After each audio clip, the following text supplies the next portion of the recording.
طرف ایک خاتون ہے اور دوسری طرف جو امیر لوگ ہوتے تھے ان سے بھی بڑا ہوتا تھا، تو انہیں ایسا ہی ایک ٹرسٹ وردی شخص چاہیے تھا جو کہ ان کے مال کے پیچھے نہ ہو۔ تو پھر حضرت خدیجہ نے خود اپنی شادی کی ریکویسٹ جو ہے وہ بھیج دی، جس کو رسول اللہ صلی اللہ علیہ وسلم نے ایکسیپٹ کر لیا۔ حضرت خدیجہ سے شادی کے بعد آپ صلی اللہ علیہ وسلم کی سب سے پہلے بیٹے پیدا ہوئے جن کا نام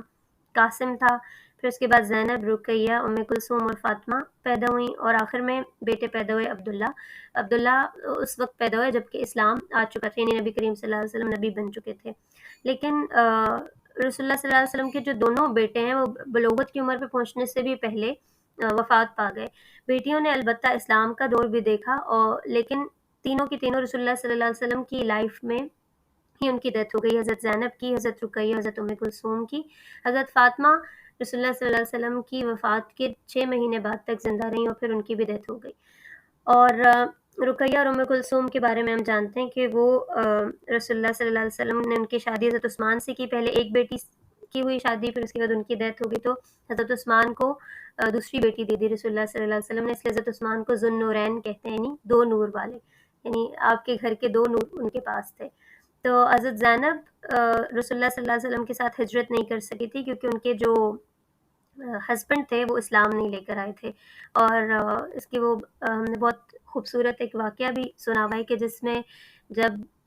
جنگ بدر ہوئی تو ان کے جو ہسبینڈ تھے حضرت زینب کے، یعنی رسول اللہ صلی اللہ علیہ وسلم کے داماد، وہ مشرکین کی طرف سے لڑنے کے لیے آئے تھے، اور پھر جنگ بدر میں وہ قیدی کے طور پر پکڑ لیے گئے۔ تو جب قیدیوں کو چھڑانے کا معاملہ آیا تھا تو یہ کہا گیا تھا کہ یا وہ پڑھنا لکھنا سکھا دیں بچوں کو یا پھر وہ فدیہ دے دیں۔ تو حضرت زینب نے ان کے فدیے کے لیے کچھ مال بھیجا مکہ سے، تو پھر اس مال میں ایک وہ ہار بھی تھا جو حضرت خدیجہ کا تھا، اور انہوں نے اپنی بیٹی کو شادی کے وقت دے دیا تھا۔ تو رسول اللہ صلی اللہ علیہ وسلم نے جب اس ہار کو دیکھا تو بہت رنجیدہ ہوئے، اور پھر صحابہ سے ریکویسٹ کی کہ اگر آپ اجازت دیں تو میں یہ ہار جو ہے وہ زینب کو واپس لوٹا دوں اور اس کے بنا ہی ان کو آزاد کر دوں۔ تو صحابہ نے اس بات کو مان لیا۔ رسول اللہ صلی اللہ علیہ وسلم انتہائی شدید محبت رکھتے تھے اپنی بیوی سے، اور کیوں نہ ہو کہ حضرت خدیجہ نے بہت زیادہ ساتھ دیا رسول اللہ صلی اللہ علیہ وسلم کا۔ اگر آپ ان کے بیک گراؤنڈس دیکھیں تو بہت ڈفرینٹ ہیں۔ حضرت خدیجہ کہہ لیں کہ ایک پرنسس والی لائف گزار رہی تھیں، ایک بزنس اونر تھیں، ایک کانفیڈنٹ خاتون تھیں۔ اس کی نسبت رسول اللہ صلی اللہ علیہ وسلم نے غربت دیکھی تھی، یتیمی دیکھی تھی، اور وہ امپلائی تھے، لیکن جب ان کا بانڈ بنا تو وہ میوچول ٹرسٹ پر تھا، آنیسٹی پر تھا، اس لیے اس میں اتنی زیادہ برکت ہوئی۔ اور یہ کہ حضرت خدیجہ کی جو پہلے سے بھی اولاد تھی اس کو بھی رسول اللہ صلی اللہ علیہ وسلم نے فراخ دلی سے قبول کیا۔ ہمارے معاشرے کے لیے بہت ہی کہہ لیں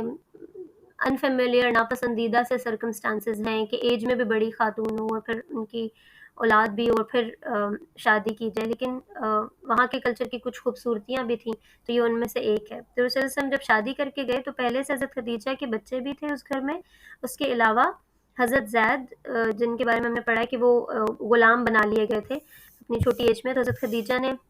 ان کو ایز اے گفٹ رسول اللہ صلی اللہ علیہ وسلم کو دے دیا تھا۔ گفٹ سے مطلب کہ یہ چھوٹے بچے ہیں آپ کی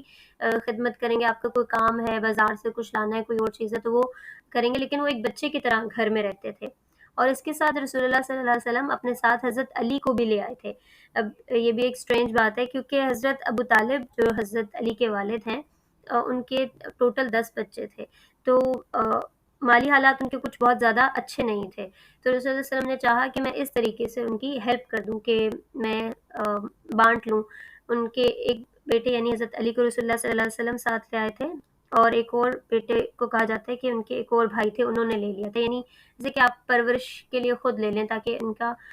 خرچہ اور ذمہ داری نہ اٹھانی پڑے۔